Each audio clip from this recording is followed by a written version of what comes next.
सभी बड़ों को नमस्कार। आज एक नई कथा सुनाने जा रहा हूँ। मैं ना होता तो क्या होता। हम सोचते हैं मैं ना होता तो क्या होता, पर हनुमान जी प्रभु श्री राम से कहते हैं, प्रभु यदि मैं लंका न जाता तो मेरे जीवन में बड़ी कमी रह जाती।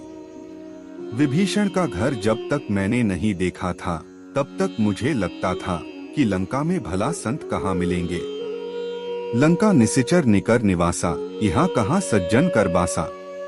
प्रभु मैं तो समझता था कि संत तो भारत में ही होते हैं, लेकिन जब मैं लंका में सीता जी को ढूंढ नहीं सका और विभीषण से भेंट होने पर उन्होंने उपाय बता दिया, तो मैंने सोचा कि अरे, जिन्हें मैं प्रयत्न करके नहीं ढूंढ सका उन्हें तो इन लंका वाले संत ने ही बता दिया।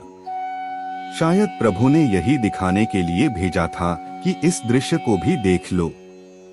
और प्रभु अशोक वाटिका में जिस समय रावण आया और रावण क्रोध में भरकर तलवार लेकर माँ को मारने के लिए दौड़ा, तब मुझे लगा कि अब मुझे कूदकर इसकी तलवार छीनकर इसका ही सिर काट लेना चाहिए, किंतु अगले ही क्षण मैंने देखा कि मंदोदरी ने रावण का हाथ पकड़ लिया।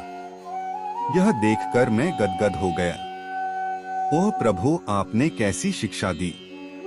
यदि मैं कूद पड़ता तो मुझे भ्रम हो जाता कि यदि मैं न होता तो क्या होता। बहुधा व्यक्ति को ऐसा ही भ्रम हो जाता है। मुझे भी लगता कि यदि मैं न होता तो सीता जी को कौन बचाता। पर आप कितने बड़े कौतुकी हैं। आपने उन्हें बचाया ही नहीं बल्कि बचाने का काम रावण की उस पत्नी को ही सौंप दिया, जिसको प्रसन्नता होनी चाहिए कि सीता मरे तो मेरा भय दूर हो। तो मैं समझ गया कि आप जिससे जो कार्य लेना चाहते हैं वह उसी से लेते हैं। किसी का कोई महत्व नहीं है। आगे चलकर जब त्रिजटा ने कहा कि लंका में बंदर आया हुआ है, तो मैं समझ गया कि यहाँ तो बड़े संत हैं। मैं आया और यहाँ के संत ने देख लिया। पर जब उसने कहा कि वह बंदर लंका जलाएगा, तो मैं बड़ी चिंता में पड़ गया कि प्रभु ने तो लंका जलाने के लिए कहा नहीं और त्रिजटा कह रही है, तो मैं क्या करूं।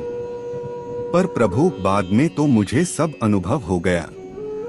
रावण की सभा में इसलिए बंध कर रह गया कि करके तो मैंने देख लिया, अब जरा बंध के देखूं कि क्या होता है। जब रावण के सैनिक तलवार लेकर मुझे मारने के लिए चले तो मैंने अपने को बचाने की तनिक भी चेष्टा नहीं की, पर जब विभीषण ने आकर कहा दूत को मारना अनीति है, तो मैं समझ गया कि देखो मुझे बचाना है तो प्रभु ने यह उपाय कर दिया। सीता जी को बचाना है तो रावण की पत्नी मंदोदरी को लगा दिया। मुझे बचाना था तो रावण के भाई को भेज दिया। प्रभु आश्चर्य की पराकाष्ठा तो तब हुई जब रावण ने कहा कि बंदर को मारा तो नहीं जाएगा, पर पूंछ में कपड़ा तेल लपेट कर घी डालकर आग लगाई जाए। तो मैं गदगद हो गया कि उस लंका वाली संत त्रिजटा की ही बात सच थी। लंका को जलाने के लिए मैं कहां से घी तेल कपड़ा लाता, कहां आग ढूंढता। वह प्रबंध भी आपने रावण से करा लिया। जब आप रावण से भी अपना काम करा लेते हैं तो मुझसे करा लेने में आश्चर्य की क्या बात है।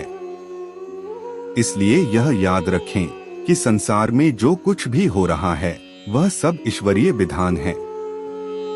हम आप सब तो केवल निमित्त मात्र हैं। दोस्तों, इस वीडियो में बस इतना ही। मिलते हैं अगले वीडियो में। अपना ख्याल रखिएगा।